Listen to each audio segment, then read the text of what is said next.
Hello, I'm Andre J, and today I'm going to talk to you about gravity waves. So, gravity waves, as I'm sure many of you have been hearing, is my dual channel, dual video delay, video mixer and delay and effects unit. Probably been hearing about it on Instagram or Patreon. If you haven't, you can dig into those things and see a lot of the videos and updates I've been posting in both places.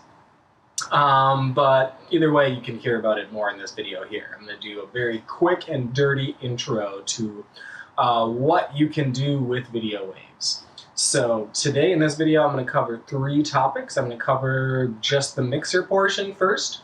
Then I'm going to talk about using the delay feedback channels, and talk about how to use the delay video feedback channels with the mixer structure at large.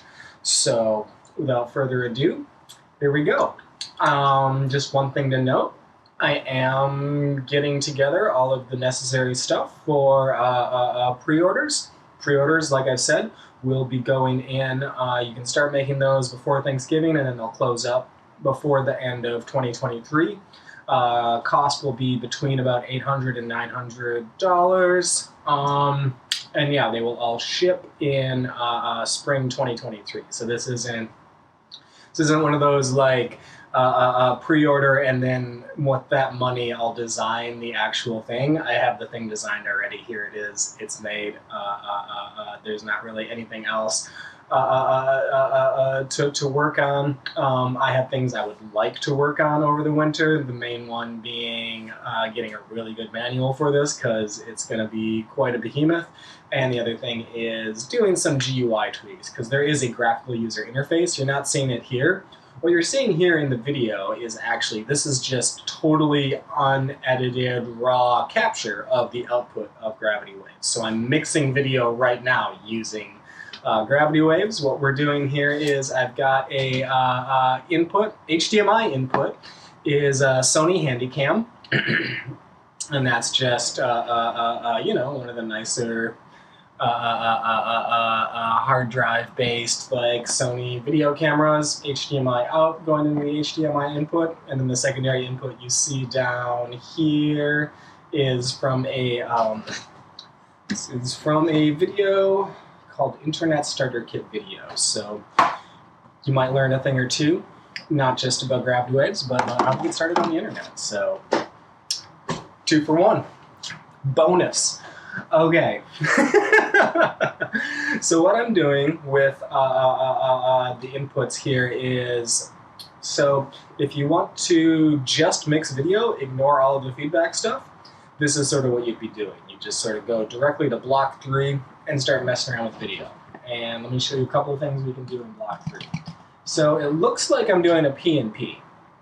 So standard issue, like hardware video mixer things, it's all preset based, really. You just press a button and it says, oh, here's PNP, here's a different kind of wipe, here's all this stuff. So Gravity Waves doesn't really have that kind of stuff. It's not like a direct sort of emulation of like the actual behavior, like a Panasonic video mixer or something. It's a lot more subtle and a lot more powerful. So we can do stuff in here, like, so what I did before setting things up was I made sure to reposition my input so I can move one of the inputs in X and Y direction. And I can zoom it in, zoom it out. Whoa. So you can do these things to kind of extreme situations here. And I just moved it up into the upper left-hand corner because that seemed like it would look good for the video. So I was able to sort of emulate this PNP thing. You can also do other interesting things with the video, like I can rotate it. That's not something you can do on a Panasonic mixer. You can also do like stretching things, like stretch the video in one direction or the other. So I could do kind of this sort of thing. And then we can do shears. And I can do things like kaleidoscope. Ooh. Although kaleidoscope is really dependent on having things kind of be visible in the entire screen. So like instead, I can also do like wraparound things. So hey, hey, hey, wrapping around. And then if I did kaleidoscope, you'd see that's sort of how the kaleidoscope thing works. Ooh, we do all sorts of stuff. So that's just a little bit of what you do with video inputs.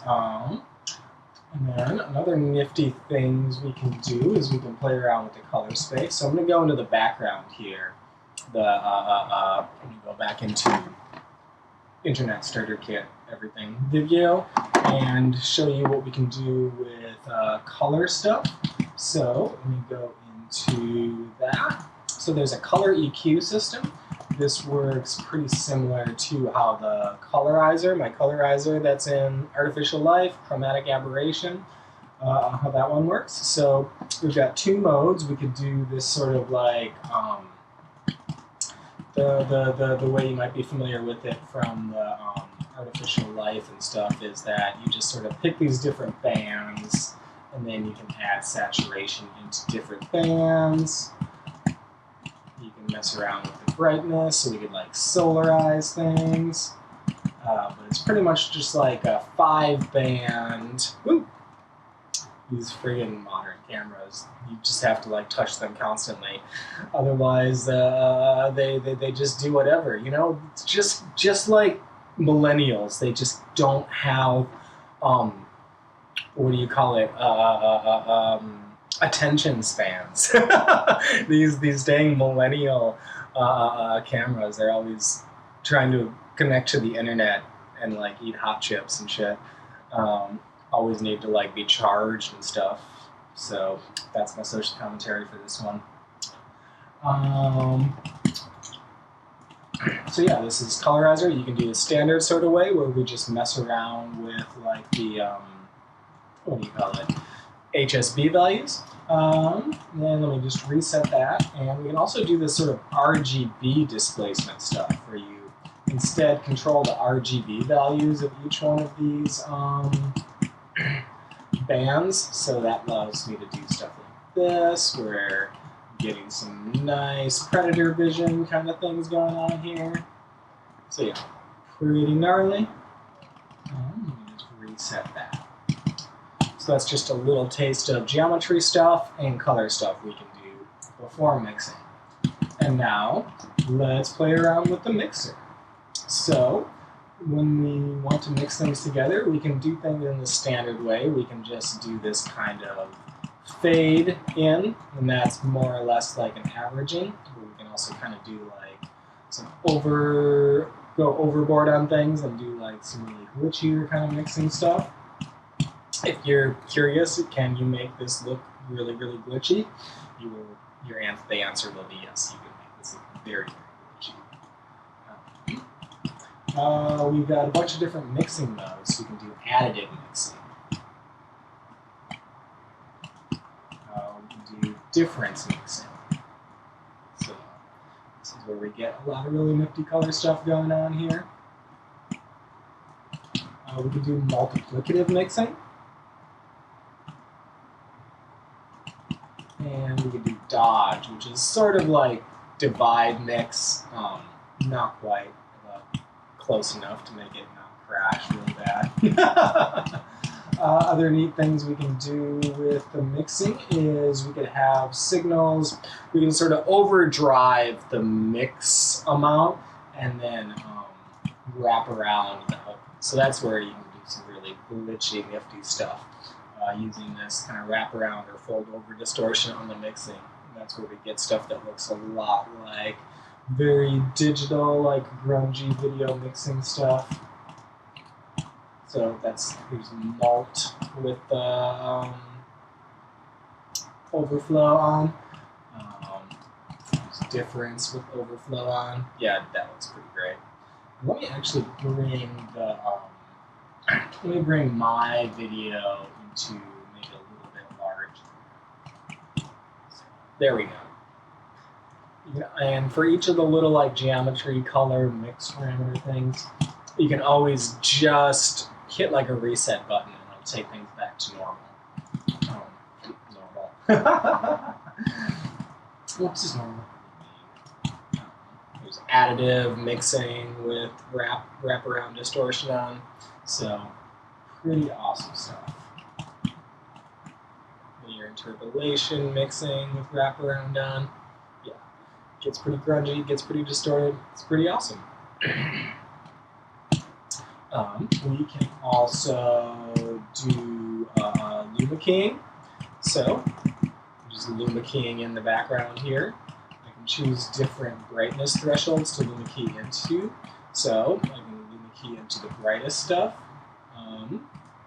Play around with the threshold there and just bring the darkest from this video in. We have a little soft key control here, so that allows us to sort of like fade, just kind of fades the video that we have luma keyed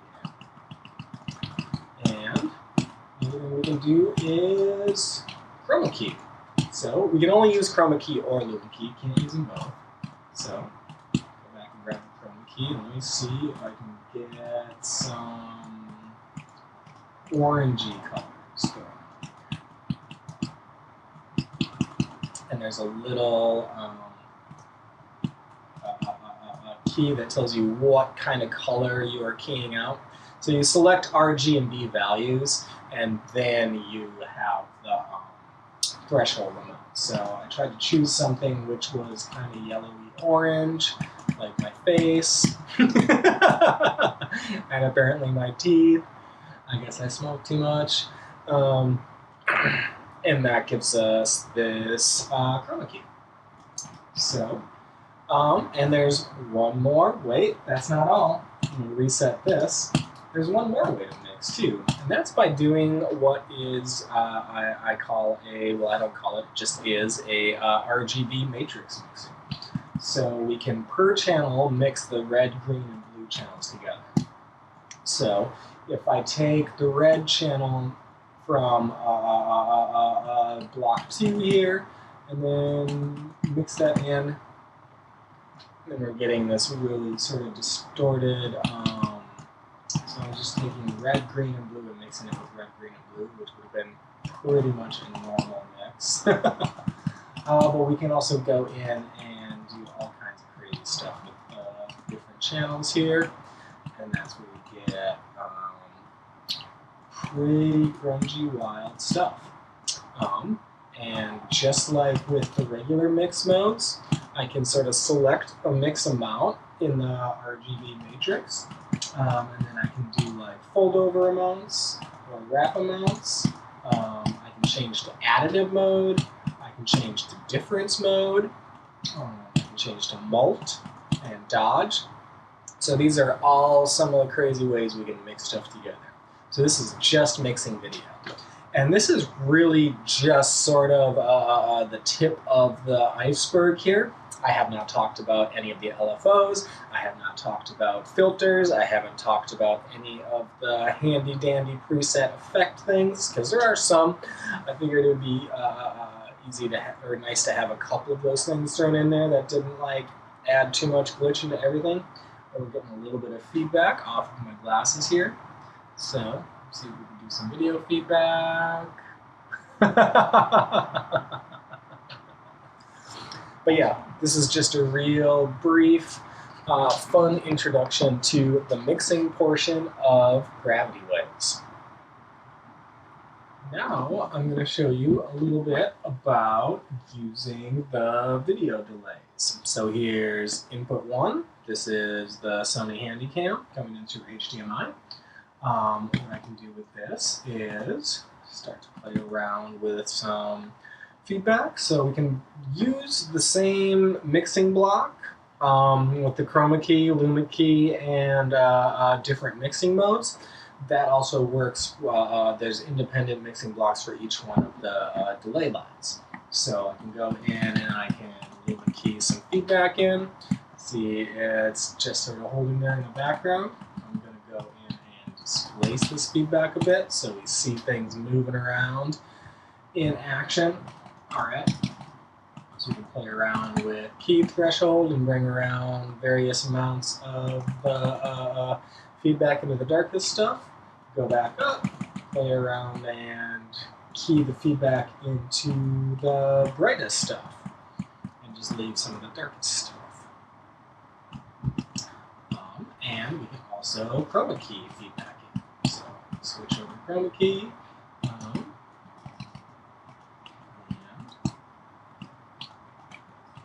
get face chroma key back in again. A little bit, yeah. Too much red.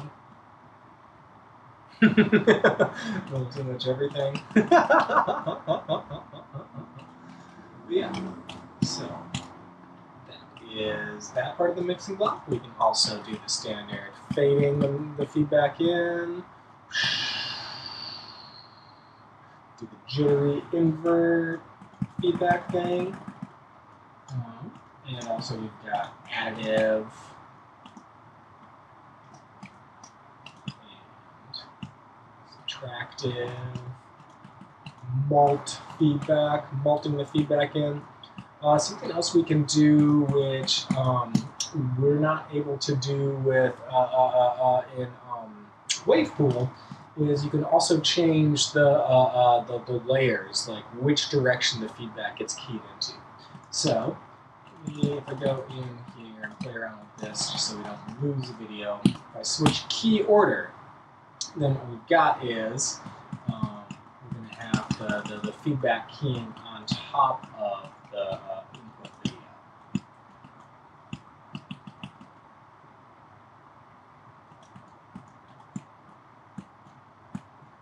So I have to tweak this just right so you can still kind of see me. Still can't see me very well. Whoop.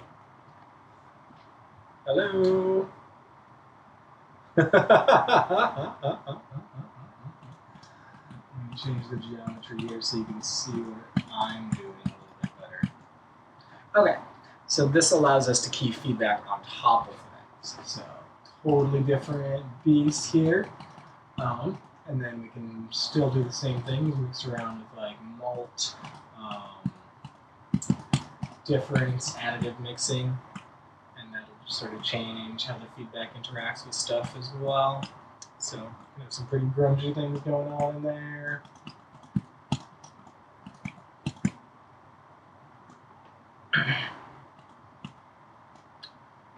But yeah, so that is that. That's a little bit about the keying stuff. Flip things around here. Reset this mix thing. Okay, so now I just want to have some feedback keyed into this. Yeah, so this is perfect right here. So now let's think about things. We played around with the mixing. What else can we do with the feedback in here? So we can change the delay time. So nothing pretty crazy here. So we can go up to, the main crazy thing about the delay time here is that we're able to go up to 4 seconds. So that's 4 seconds of delay. So I'm keying in the maximum 4 seconds of delay right now, and let me just bring all of the input out, and then we'll be able to sort of see. So this is no input coming in. This is just the loop that's in the buffer right now. So you can see I'm going to like turn my head every 4 seconds or so, and it's going to loop every little bit of thing that's happening there. So that's 4 seconds of delay. And later on, I will show you a lot more about what you can do with that. Probably not in this video, because this is the quick and dirty video. But I can go into geometry next. So we can do things like stretch the feedback in the X and Y directions. So that's stretch and squeeze.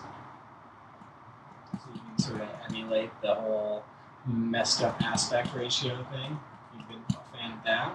We can do these shears, so we can kind of like squeeze and palpitate the video. I don't think that's the right word at all. We can, of course, rotate things. We can do kaleidoscopes on the video. So I'm going to bring the input up a lot more. So kaleidoscope in there. That's always fun for a lot of psychedelic stuff. You can sort of move around the slice that you're working with. So playing around with slice and rotation will give you some pretty interesting things.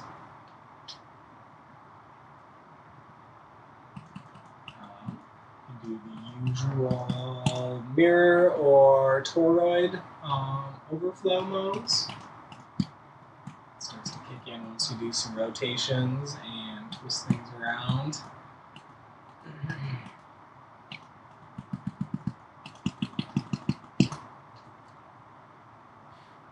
Handycam wanted to go to sleep again. And just bring in some more of my face. Hi. Yeah, my teeth are a little orange in this. Oh well. Reset this for a second.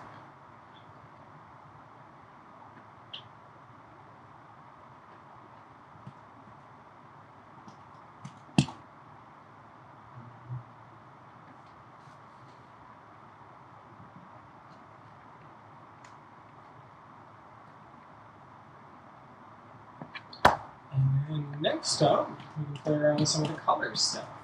So we can do standard hue, saturation, and brightness offsets, and that'll give us pretty standard strobe and feedback stuff. We can do attenuation and attenuversion, and that'll sort of smooth things out. We can also do the power mapping, and that's like basically adding like a color curve. It's playing around with curves, sort of, not quite as controlled as curves, but you can think of it as sort of remapping the color space to a different wave shape. And then there's a good old hue shaper if you want to get some really wild, far out hue things going on. So we do the usual inversions.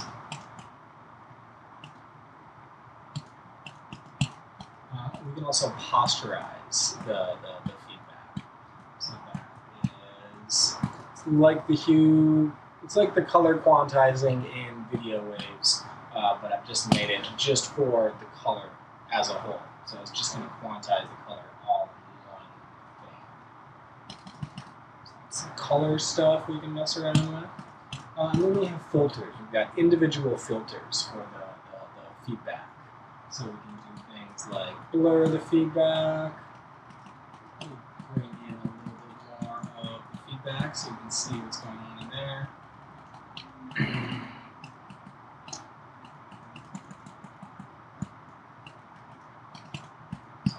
Blur things. Pretty blurry and pretty glitchy. Also sharpen things. Start to see a lot of reaction diffusion stuff going on here. You can change the radius of the blur and sharpen, so that's how you get a lot more complicated reaction diffusion patterns.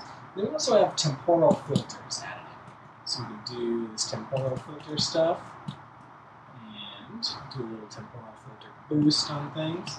And we have two temporal filters, one right after the other. So this allows us to do sort of an inverted temporal filter on one,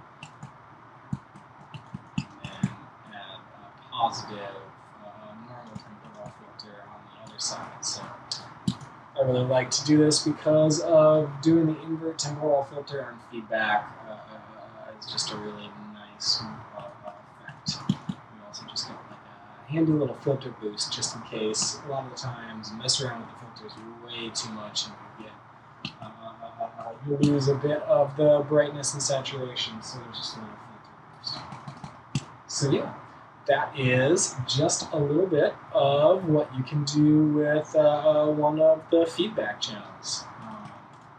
So I'll move things this way, and then I'll play around a little bit with the feedback channel number 2, and then we'll go back to the mixer and we'll talk about mixing all this stuff together. Right, next up, we are going to mess around with the second channel here and bring some feedback into here. So I'm going to put myself up here. Well, I'll also show you So here's sort of a little sneak peek. Here's the 3-block section. So up over here, I'm just gonna leave my thing doing all kinds of crazy psychedelic stuff for a reason you'll find out soon. And in the block 2 here, with the analog input, we're gonna bring in some feedback. So do the same thing, key threshold, stuff in, and let me make this a longer delay here, so about 6 frames. I'm gonna zoom out. Also gonna fade maybe like halfway in. And do a color invert on this one. Brightness invert. Sponsored by Sony Handycam.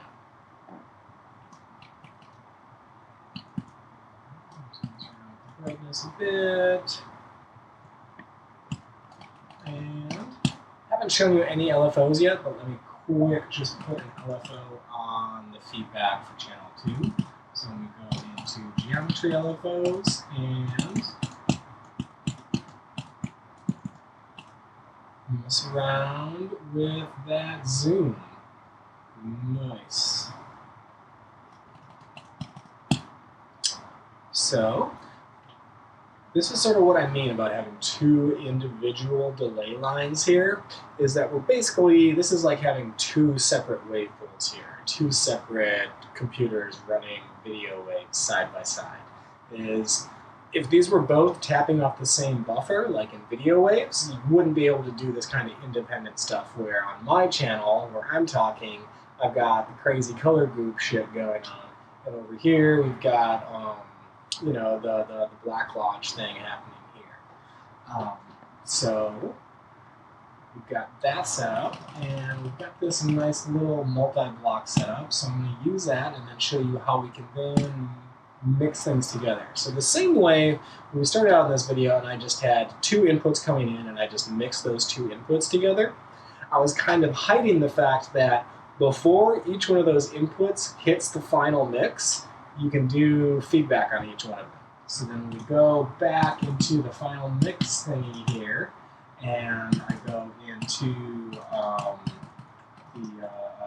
just the mix and key, and we do some difference mixing, and you can see that I'm able to do this crazy difference mixing on both one of these things together.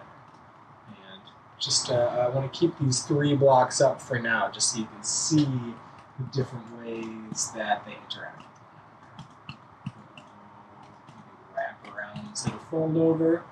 Oh yeah, get a quick grungy there.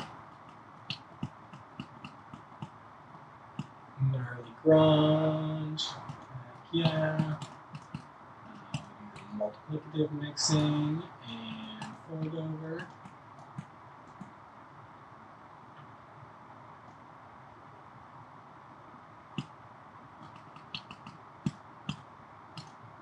And we will go into this matrix mixer. And start to put some stuff in.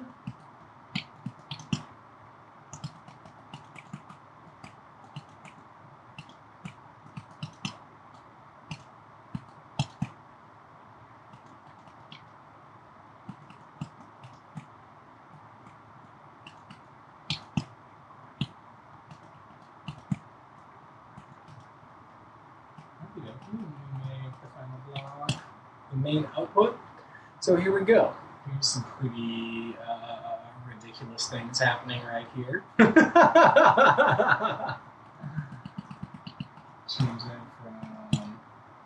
that additive, and clamp things off here.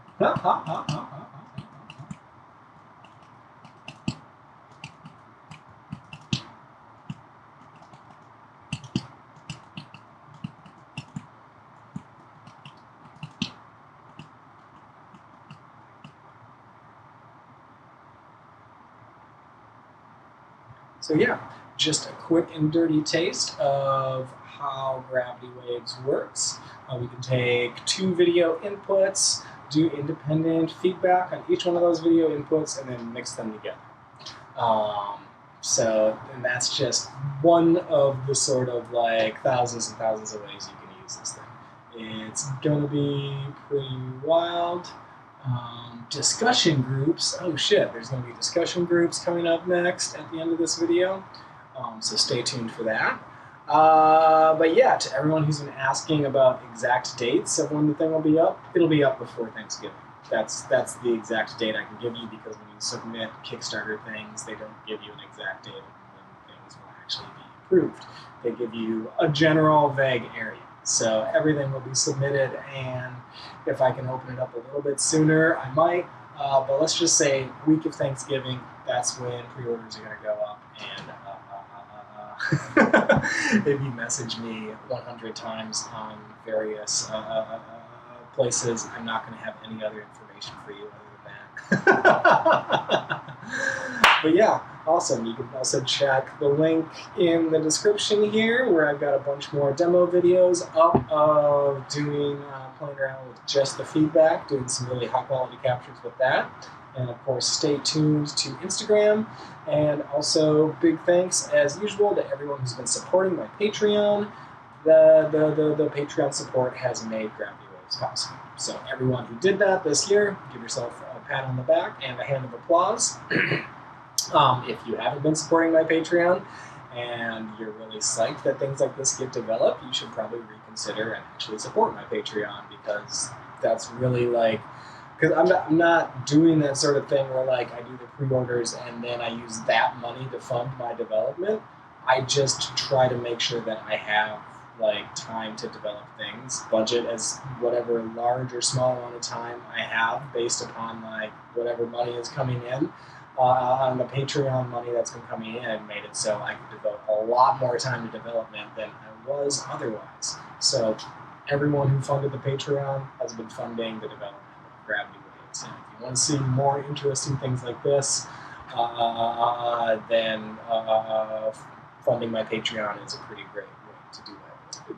Working on this piece of hardware has made me think that this would be a pretty good hardware base for doing like a sample manipulator and sample player. Not just like a standard issue like, plug in a USB and then trigger the samples, but doing something a little bit more weird and artistic with it in terms of making like, doing something more like, Digitax kind of stuff with video samples. Instead of just like, I don't know, P10 kind of thing with samples. But yeah, I guess that's it for this video.